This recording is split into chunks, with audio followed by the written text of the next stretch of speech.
Assalamualaikum, madam. We made a project titled Principal Component Analysis Towards Percentage Body Fat.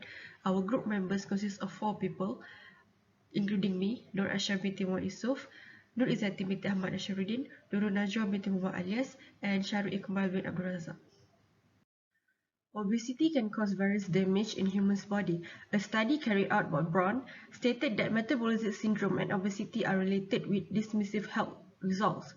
Obesity can cause various deadly diseases such as hepatitis type 2, hypertension, and many more.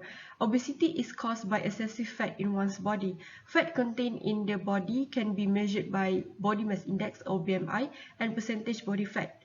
One of the ways to calculate percentage body fat is based on underwater weighing and several body circumference measurements.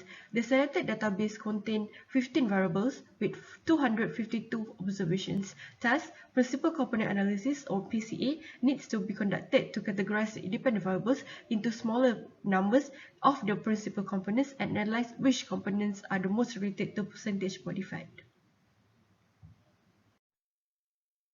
There are two objectives in this project, which are to categorize the independent variables into small number of the principal components and to determine the most related components toward percentage body fat. This study used secondary data that was retrieved from Kaggle website. The data contained only qualitative variables with 252 observations, 1 dependent variable and 14 independent variables. The dependent variable is percentage body fat based on series equation. The independent variables are body density, age, weight in pound, height in inches, circumference of neck, chest, abdomen, hip, thigh, knee, ankle, biceps, forearm, and wrist in centimeters. The second step in this project is data processing. The following conditions mentioned need to be achieved before analyzing the data by using principal component analysis, PCA. The first condition is dataset does not contain any missing value. Since the dataset does not contain any missing value, thus the first step of pre-processing is fulfilled. The second condition is dataset does not contain any redundancy. Since the dataset does not contain any redundant data, the second step of pre-processing is fulfilled. The third step is dataset free from any outlier and influential observation. We check the presence of outlier and influential observation by using SAS9.4 software. Outlier X name leverage points can be found if the high leverage value greater than 2p over n. In our project, we applied the formula with 15 parameters and 252 observations. Thus, observation 5, 31, 36, 39, 41, 42, 54, 86, 96, 106, 159, 175, 206, and 216 contain high leverage values that are greater than 0.119. Thus, it will be considered as outlier X. Output for outlier Y can be referred to studentized residuals given by SAS 9.4 in the output. Thus, observation 48, 76, 96, and 182 are the outlier Y. Meanwhile, influential cases can be referred to Cook's T given by SAS 9.4 in the output. Therefore, observation 39, 42, 48, 76, 86, 96, 102, and 216 are the influential cases. Observations that are influential and outlier X or outlier Y need to be removed. Therefore, observation 39, 42, 48, 76, 86, 96, 102, and 216 were deleted. The last step for pre-processing is dataset free from any multi-clarity. The presence of multi-clarity was being checked by using SPSS software. Multi-clarity can be detected for any tolerance value less than 0.2 n or variance inflation factor VIF value greater than 10. Variable weight, chest, abdomen, hip, and thigh are multi-clarity, thus it needs to be removed. Step 3. Model Assumption Testing. One of the model assumption testing that will be used in principal component analysis is linearity. To fulfill the condition, all variables in the data should be measured at a continuous level, otherwise the linearity cannot be processed. Linearity of the variables can be checked in SPSS statistics by using value deviation from linearity in ANOVA output table. When the value deviation from linearity in ANOVA output table is less than 0.05, which is the significant value, it means that the variable is not linear. If the condition of the linearity is not fulfilled, therefore, the transformation of the variables should be done, or certain variables need to be removed. So this is some of the variables that has been used in this study. We can see that all of the variables are linear except density. Why? This is because the deviation from linearity for density is 0.000, which is less than 0.05, the significant value. The next one is, the data should be suitable for data reduction. Ballot test of sphericity is used for this purpose. It used to detect the correlations. A significant statistical test shows that the correlation matrix is not an additivity matrix. As for the condition, if the value of ballot test of sphericity is less than 0.05, which is the significant value, it means that the correlation matrix is not an additivity matrix. For example, if we look at the analysis of this study, the significant value for the ballot test of sphericity is 0.000, which is less than 0.05. Therefore, it can be said that the correlation matrix is not an additivity matrix. After we know that the correlation matrix is not an additivity matrix, we must determine the determinant analysis. In this study, the determinant is 0.01178272, which it gives the positive value. Therefore, it can be concluded that when a determinant is positive, the correlation matrix and also the covariance matrix is valid. Otherwise, if the determinant is negative, the correlation matrix and also the covariance matrix is invalid. The other aspects that we need to look forward is the value of KMO, which is the Kaiser-Meyer-Olkin measure of sampling adequacy. When the value of KMO is more than 0.6, we can say that the data is suitable for the factor analysis. In this study, the value of KMO is 0.842, which is more than 0.6. Therefore, as the conclusion for the model assumption testing, this data is suitable for the factor analysis and also suitable for the data reduction. Step 4. Comparing covariance metric and correlation metric. Covariance metric is a statistical analysis that will determine the direction of a linear relationship between two variables. However, covariance metric cannot be used as a measurement that will determine the strength of a linear relationship. Why? This is because covariance metric expressed in units that vary from the original data. The data must be standardized in order to construct the correlation matrix that contain the standardized scale of -1 to +1. So this is the covariance metric. This output is obtained from the RStudio. As we can see that all of the coefficient value in the covariance metric are vary from the original data, but we still can determine the direction of a linear relationship. To summarize it, a positive coefficient will show that both of the variables are tend to increase and decrease together. Meanwhile, the negative coefficient will show that one variable will tend to increase as the others will tend to decrease.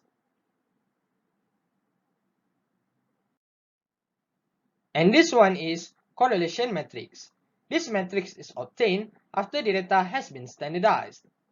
As we can see that all of the coefficients in the correlation matrix are in the range between -1 to +1. Some of the variables are negatively correlated and some of the variables are positively correlated. To summarize, the further away the correlation coefficient from 0 on the negative side, the stronger negative relationship between two variables.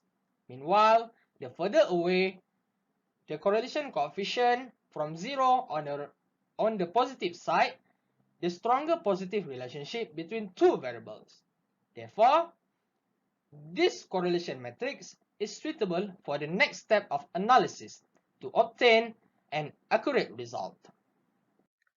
Okay, for the fifth step, which is model fitting, we will see the eigenvalues and eigenvectors for each component's principal components.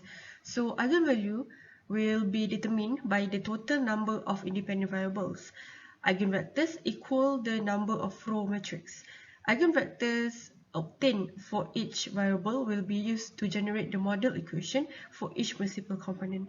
So as you can see, we have 8 principal components since we have only 8 variables, and this is all the standard deviation, proportion of variance, cumulative proportion, and all the eigenvalues for each PCs that we generated. So this table is all the summary of principal component analysis. Okay, so based on the table that I showed you earlier, we are choosing components using these 3 factors. The first one is eigenvalue. To know whether the principal component contribute the most to our independent variable, which is in this case percentage body fat, we need to see the eigenvalues that is greater than 1. If it's greater than 1, then the PCs is contribute the most to calculate percentage body fat. So on the table previously that I show you, the eigenvalues greater than 1 are principal component 1 and principal component 2. Therefore, both principal components need to be retained. Next, we see the cumulative proportion, and as the table that I previously showed to you, principal component 1 and principal component 2 are enough to summarize the sample variance of 70.3% since we use our cut value 70% in this case. Therefore, PC1 and PC2 need to be retained. And last but not least, we generate the script plot. So this is the script plot that we generate from SPSS. The first elbow for this script plot lies on the third component. Hence, the decision for the principal component needs to be retained to remain consistent for eigenvalues and cumulative proportion, and next to script plot, which is PC1 and PC2. Since the first elbow lays on PC3, so we need to take the previous PCs, which is PC1 and PC2. Next, we move on to the step 6, which is model validation. For the first part, which is PCA for selected 2 components, the component matrix was used to show the correlation between the items and the components. In this study, cut-off value 0.5 was used to decide which item fell to which component. The summary of classification for each standardized item shown in the table. Based on table 1, there are 7 standardized variables lying on PC1 with strongest correlation between standardized data ni and PC1 0.853. There is only one standardized variable lying on PC2. Since the classification of items of PC1 and PC2 is too distinct, the rotated principal components needs to be done. Based on table 2, proportion of variance for PC1 is 0.5433, which showed that PC1 contributes 54.33% of the model. Next, the proportion of variance for PC2 is 0.1597, which showed that the PC2 contributes 15.97% of the model. Since the difference of contributions between the 2 components are widely ranged, the rotated principal component needs to be done. The next part is the rotated principal component, which rotates the PCA eigenvectors while also changing the loading matrix component to make it easier to understand. For rotation, the same cut-off value 0.5 was used to decide which item fell to which component. After rotation has been done, the summary of classification of each standardized item shown in the table, which showcase there are 6 items that can be categorized under PC1.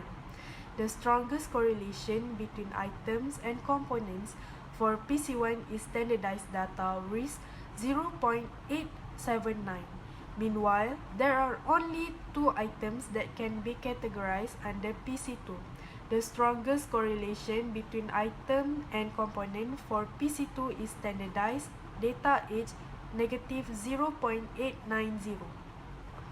Based on table 4 that shows the proportion of variance for PC1 is 0.52642, which showed that PC1 contributes 52.64% of the rotated model.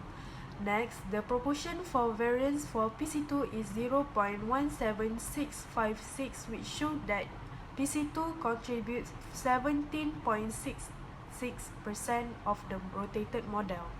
The cumulative percentage surpasses the cutoff value 70% at the second principal component. Hence, the result for the number of retained components is consistent, which is 2. Last part is compute the component score coefficient of the rotated component. Component scores are similar to eigenvectors, such as they represent the value of the components for a certain row of data.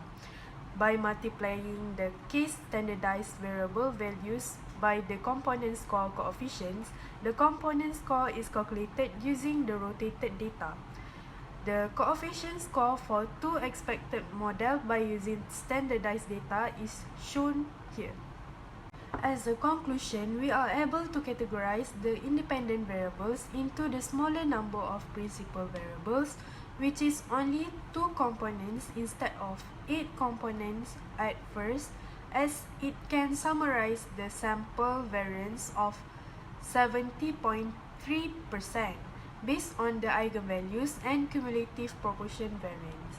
To conclude an overall analysis, the principal component analysis, PCA, could be beneficial in many aspects, like it may be used to make predictions about which components should be kept in research, which the components functioning as explanatory variables. Before generating a prediction, the PCA was performed and it was found to be a good method because regression coefficient should be independent of one another because the components are independent.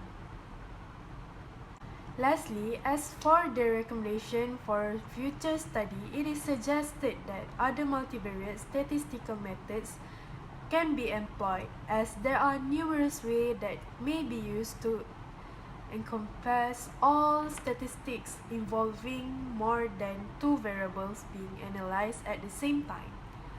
Aside from that, for the next study, we should explore additional variables that may impact the percentage of body fat. That's all from our group. Thank you.